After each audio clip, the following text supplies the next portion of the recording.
السلام علیکم ورحمۃ اللہ وبرکاتہ۔ میں ہوں ڈاکٹر ضمیر الحسن۔ آج چونکہ عمرہ کے ادا کرنے کے بعد ہمارا آخری دن تھا، تو رات سے ہی طبیعت جو ہے اس میں بے چینی تھی، بوجھل تھا، خانہ خدا کو خدا حافظ کرنے کا وقت تھا۔ صبح نماز تہجد اور نماز کی ادائیگی کے بعد، تسبیح و تہلیل ادا کرنے کے بعد، اللہ کے حضور خانہ کعبہ کے سامنے جا کر سر پہ سجود ہو کر اللہ تعالیٰ کی رحمت اور مغفرت جو ہے وہ طلب کی اور اپنی کوتاہیوں اور غلطیوں کی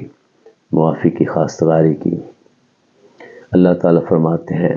یا ایھا الذین آمنوا لا تقنطوا من رحمت اللہ۔ تو اللہ کے حضور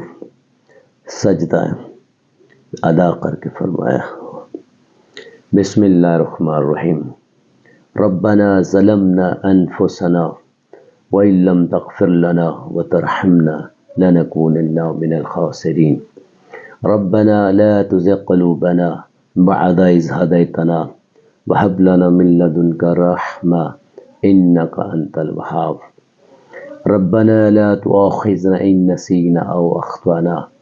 ربنا ولا تحمل علينا إصرا كما حملته على الذين من قبلنا ربنا ولا تحملنا ما لا طاقة لنا به واعف عنا واغفر لنا وارحمنا أنت مولانا فانصرنا على القوم الكافرين۔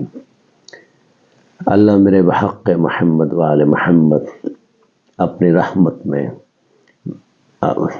آپ کی رحمت کے طلبگار ہیں، مغفرت کے طلبگار ہیں۔ میرے اللہ جو بھی غلطیاں کوتاہیاں دانستہ یا نادانستہ ہوئی ہیں، اپنی رحمت کا صدقہ اے رحیم و کریم اللہ، اے رحمان اللہ معافی کے طلبگار ہیں۔ مولا اپنی حفظ و امان میں رکھنا، شیطان کے شر سے، برے لوگوں کے شر سے محفوظ رکھنا۔ اللہ تعالیٰ کے حضور سجدہ شکر ادا کرنے کے بعد خانہ کعبہ کا الوداعی طواف اور سجدہ ادا کرنے کے بعد ہوٹل آئے۔ ہوٹل میں آنے کے بعد حجاج کے لیے جو سب سے بڑا مسئلہ ہوتا ہے وہ یہ ہوتا ہے کہ ہوٹل سے سامان جو ہے وہ نیچے اتارنا، کیونکہ جتنے بھی زائرین گئے ہوتے ہیں وہ بڑی بے ہنگم سی خریداری کرتے ہیں، خصوصاً جو پاکستانی زائرین ہیں وہ بہت زیادہ جائے نماز خرید لیتے ہیں، چائنا کے بنے ہوئے جو پاکستان سے بھی مہنگے ملتے ہیں، اور پھر ان کو مینیج کرنا، ایئر لائن کی جو لیمٹ ہے ویٹ کی اس کو جب کراس کر دیتے ہیں تو پھر بڑا مسئلہ ہوتا ہے۔ تو خاص طور پہ جو بزرگ حجاج کرام گئے ہوتے ہیں جن کے ساتھ کوئی اٹینڈنٹ نہیں ہوتا تو ان کو سب سے بڑا مسئلہ ہوتا ہے، کیونکہ جو ہوٹل ہیں وہ کئی منازل ہوتی ہیں، پھر لفٹیں بڑی مصروف ہوتی ہیں، ان میں سے اپنا سامان اتار کر پھر نیچے لانا، نیچے لا کر پھر ان کو باہر رکھنا، بس کا انتظار کرنا، پھر اس سامان کو بس میں شفٹ کرنا، تو یہ کافی مسائل ہوتے ہیں۔ تو اس لیے میری گزارش ہے کہ وہ دوست احباب جن کے بزرگ جو ہیں وہ حج عمرہ کے لیے جائیں تو چونکہ ان کو اکیلے نہ بھیجیں، ان کو مینیج کرنا، ان کو عمرہ حج کروانا، اور پھر ان کو جو سامان کی شفٹنگ ہے خصوصاً ہوٹل سے اوپر لے کے جانا، پھر کمروں سے نیچے لے کے آنا، بسوں میں شفٹ کرنا، یہ بہت مسئلہ ہوتا ہے۔ ایک تو وہ اکیلے ہوتے ہیں، انجان ہوتے ہیں، ان کو پتہ نہیں ہوتا، اور دوسرا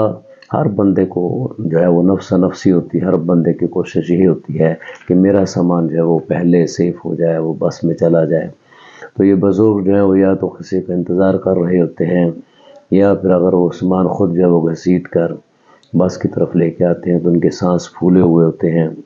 اور بڑی پریشانی کی حالت میں ہوتے ہیں۔ حالانکہ اللہ تعالیٰ کے حضور عمرہ ادا کرنے کے بعد، عبادات ادا کرنے کے بعد جو ایک سکون اور شانتی ہونے چاہیے وہ حجاج کرام کے اکثر چہروں پہ نہیں ہوتی۔ وہ سامان کو رکھنے میں، شفٹ کرنے میں بڑا مسئلہ ہوتا ہے۔ تو اس لیے گزارش ہے کہ جب بھی آپ کسی بزرگ کو حج عمرہ کے لیے بھیجیں تو ان کے ساتھ ینگ اٹینڈنٹ جو ہے وہ لازمی ہونا چاہیے۔ تو اپنا سامان جو ہے وہ بسوں میں رکھنے کے بعد دوسرا مرحلہ ہوتا ہے کہ بسیں جو ہے وہ آج کل جو سعودی عرب نے نیا جدہ ٹرمینل بنایا ہے صرف حج اور عمرہ زائرین کے لیے، اور اور اس میں زیادہ تر ان کی اپنی ایئر لائنس ہوتی ہیں۔ ایئرپورٹ پہ پہنچ کے سب سے پہلے جو ہے وہ بسوں سے اپنا سامان اتارنا ہوتا ہے۔ جب سامان اتار کے ٹرالی وغیرہ لے کے، یہاں پہ بھی وہی مسئلہ ہے بزرگوں کے لیے کہ ان کا سامان جو ہے وہ ٹرالیوں پہ کون رکھے اٹھا کے، وزنی سامان ہوتا ہے، بڑے بڑے بیگ ہوتے ہیں، ان کو رکھنا بڑا مشکل ہوتا ہے۔ پھر یہ مشکل سعودی عرب نے آسان کر دیا ہے کہ جو آب زمزم ہے وہ آپ کو اٹھانا نہیں پڑتا۔ وہ آب زمزم جو ہے وہاں سے ایئرپورٹ سے تقریباً 8 ریال کا وہ دیتے ہیں آپ کا پیکنگ، تو وہ آپ کو دے دیتے ہیں۔ اب ایئرپورٹ کے اندر آ کے اگلا سٹیپ ہوتا ہے بورڈنگ کروانی۔ بورڈنگ میں یہ جو سعودی ایئر لائنس والے ہیں یہ بڑے اسٹرکٹ ہیں۔ ان کا ایک بیگ جو ہے وہ 23 kg سے زیادہ نہیں ہونے چاہیے، اور میکسیمم جو ایک پیسنجر ہے وہ 46 kg اپنا سامان لے جا سکتا ہے۔ تو کئی پیسنجر دیکھے ہیں جن کا ایک بیگ جو ہے وہ 25, 30, 28 کلو گرام ہوتا ہے، اور یہ اسٹرکٹ اتنے ہوتے ہیں کہ جس کا 1 کلو بھی زیادہ ہو جائے تو کہتے ہیں یا تو اس کو ہینڈ کیری کریں، یا اس کو نکالیں، یا اس کے ایکسٹرا پیسے لیں۔ اسی طرح ہمارے ایک دوست جو ہے اس کے مطلب دونوں میاں بیوی تھے، اور ان کے بیگ جو ہے الاؤڈ تھے 4 تھے، لیکن انہوں نے 5 بنا لیے۔ تو جب 4 بیگ جو ہے انہوں نے بورڈنگ کروا لی تو 5ویں بیگ کے لیے ان کا مسئلہ ہوا۔ وہ کہتے جی یہ تو ہمارے کھجوریں ہیں، ان کو تو جانا ہے۔ ان کا جی آپ کے 23 کلو کھجوریں ہیں، تو اس کا 500 ریال جو ہے وہ آپ کو ایکسٹرا پے کرنا پڑے گا۔ تو یہ بڑا خیال رکھنا پڑتا ہے بورڈنگ جب آپ جائیں تو اپنا سامان جو ہے ایک تو ہوٹل میں پہلے ہی ویٹ کر لیں کہ وہ 23 kg سے زیادہ نہ ہو، کیونکہ 24 یا 25 کلو بھی ہوگا تو 2 کلو کے ایکسٹرا وہ پیسے لیں گے، اور 1 کلو کا جو وہ کم از کم وہ 20 ریال لیتے ہیں۔ تو وہ ہمارے دوست کو پریشانی بھی بڑی ہوئی، اس نے شاپنگ بھی زیادہ کر لی چونکہ ان کی بیگم ساتھ تھی۔ تو شاپنگ کرنے کے بعد جو ہے وہ جب ایک ایکسٹرا بیگ رہ گیا تو اس کے لیے ان کو ایکسٹرا پے کرنا پڑا۔ تو حجاج کرام کے لیے یہ بڑا ضروری ہے کہ وہ سامان اپنا ہوٹل سے ویٹ کر کے لیں، ایکسٹرا سامان نہ لے کے۔ بورڈنگ کے بعد امیگریشن جو ہے وہ مسئلہ اتنا نہیں ہے۔ امیگریشن کے بعد جب آپ باہر نکلتے ہیں، جو متعلقہ گیٹ ہے وہاں پہ جانے کے لیے، چونکہ ایئرپورٹ نیا ہے اور بڑا لمبا ہے، تو وہاں پہ بھی وہی مسئلہ میں کہوں گا کہ جو بزرگ ہیں ان کو چونکہ کافی چلنا پڑتا ہے، اور اگر ان کی ہینڈ کیری وزنی ہے تو پھر وہ سونے پر سہاگا ہو جاتا ہے۔ اگر خاص طور پہ کوئی دل کا مریض ہے یا بلڈ پریشر اور شوگر کا مریض ہے تو سانس تو پہلے ہی پھولا ہوتا ہے، اوپر سے وزنی ہینڈ کیری ہوگی تو اس کے لیے پھر پرابلم ہوتا ہے۔ تو اس لیے ہینڈ کیری بھی اتنی رکھیں جتنا آپ جو ہے وہ آسانی سے لے جا سکتے ہیں۔ تو اس کے بعد جب جہاز میں بیٹھنا ہوتا ہے تو اس کے لیے جو بورڈنگ ہوتی ہے، تو میں نے دیکھا ہے اس میں بھی میں نے دیکھا ہے کہ کئی لوگ جب بورڈنگ کرانے کے لیے رش کر کے چلے جاتے ہیں، اور کچھ لوگ ایسے آرام سے بیٹھے ہوتے ہیں، جی ہم تو اپنی مرضی سے جائیں گے، جہاز والے کون سے ہمیں جو ہے وہ چھوڑ کے جائیں گے، ہم نے تو بورڈنگ ہوگی، ہمارے بورڈنگ کارڈ بن گئے ہیں۔ تو ترتیب سے ہونا چاہیے، کیونکہ وہ زون واز بلاتے ہیں، جس کی زون ہو جس کو بلائیں وہ جائیں۔ کیوں بنائیں؟ پاکستانی جو مسافرین میں یہ بڑا مسئلہ ہوتا ہے، وہ اکٹھے بھاگ کے دوڑنا شروع ہو جاتے ہیں، کیوں میں نہیں جاتے۔ اور پھر اس کے بعد ایک اور چیز جو دیکھنے میں آئی کہ جب وہ جہاز میں سوار ہونے لگتے ہیں تو ہر مسافر کی علیحدہ علیحدہ بورڈنگ ٹکٹ ہوتی ہے، بورڈنگ پاس ہوتا ہے، سیٹ نمبر ہوتا ہے۔ تو اکثر جو پاکستانی مسافرین ہیں وہ یہ کہتے ہیں لو جی ہم تو اپنے فیملی ممبر جو ہے اسی کے ساتھ بیٹھیں گے۔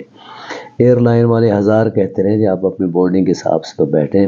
بعد میں جو ہے وہ میوچل ایکسچینج کر لیں، لیکن اکثریت میں نے یہی دیکھا ہے کہ پاکستانی خاص طور پہ میاں بیوی کہتے ہیں نہیں جی ہم نے تو اکٹھے بیٹھنا ہے۔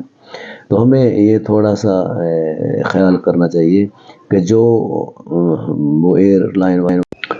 اس میں بھی میری تو ریکویسٹ یہ ہے کہ پاکستانی قوم کے طور پہ ایز اے قوم بیہیو کریں، اور ایئر لائن جو ہے ایئر ہوسٹس کے ساتھ تعاون کریں، وہ جیسے جیسے کہتے ہیں اس حساب سے بیٹھیں، اور بیٹھنے کے بعد جو ہے وہ جو بعد میں میوچل انڈرسٹینڈنگ کے ساتھ جو سیٹ ہے اس میں ایڈجسٹمنٹ کی جا سکتی ہے۔ تو یہ اکثر ہم پاکستانی جو مسافر ہیں ان میں نے کمی دیکھی ہے کہ وہ بس اپنی حد درمی میں قائم رہتے، نہیں جی ہم نے تو ادھر ہی بیٹھنا ہے۔ اچھا، جب لینڈنگ ہوتی ہے تو لینڈنگ ہونے کے بعد بھی ایک اور پاکستانی نیشنلٹی نظر آتی ہے کہ ابھی جہاز جو ہے وہ رن وے پہ رکتا نہیں ہے، تو سارے تو نہیں، اکثریت مسافرین جو ہے وہ اٹھ کے کھڑے ہو جاتے ہیں، اور ان کی کوشش یہ ہوتی ہے کہ سب سے پہلے جو میں اٹھوں۔ اب یہ ہو سکتا ہے کہ انہوں نے جہاز کی کھڑکی سے چھلانگ لگا کے باہر نکلنا ہے۔ ہمیں چاہیے کہ ہم احتیاط کریں، خیال کریں، اچھی قوم کا مظاہرہ کریں، اور جیسے جہاز رکتا ہے آرام سے باری باری اٹھیں، جس کا جو سامان ہے وہ نکالیں، اور ترتیب کے ساتھ لائن بنا کے آہستہ آہستہ نکلیں۔ اچھا، اس کے بعد اگلا جو سٹیپ کیا ہوتا ہے کہ جہاز سے نکل کے کئی لوگ جو ہیں وہ بھاگ دوڑتے ہیں کہ سب سے پہلے امیگریشن جو ہے وہ میں اپنی کروا لوں۔ حالانکہ امیگریشن کا آپ کو پتہ ہے، اور اس میں بھی لڑائی ہوتی ہے کہ کہتے ہیں چلو جی میں تو پہلے آ گیا تھا،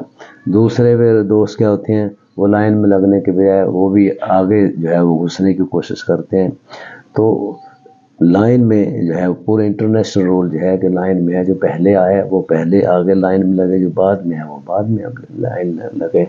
لیکن یہ پاکستانی جو ہے وہ خاص طور پہ یہ نہیں ہوتا، اور بعض کا میں نے یہ دیکھا ہے کہ ایک بندہ جو ہے اس نے 8-10 پاسپورٹ پکڑے ہوئے ہیں، وہ آگے آ جائے گا، اس کی امیگریشن ہوگی تو کہتا ہے جی میرے پاس ساتھ ہیں یہ 10 بندے جو ہیں یہ میرے ساتھ ہیں، یہ ہم تو اکٹھی فیملی، ہم تو اکٹھی امیگریشن کرانی۔ حالانکہ انہیں پتہ ہے کہ امیگریشن جو ہے وہ کروانے کے بعد جب آپ نے لگج لینا ہے تو لگج تو ابھی آیا ہی نہیں ہوتا، لگج آئے گا، لگج اٹھائیں گے تو پھر سارے اکٹھے باہر نکلیں گے۔ لیکن یہ پاکستانی ماشاءاللہ اکثریت جو ہے، اللہ تعالیٰ سب کو ہدایت دے، ایسا نہیں کرتے، اور اس کے بعد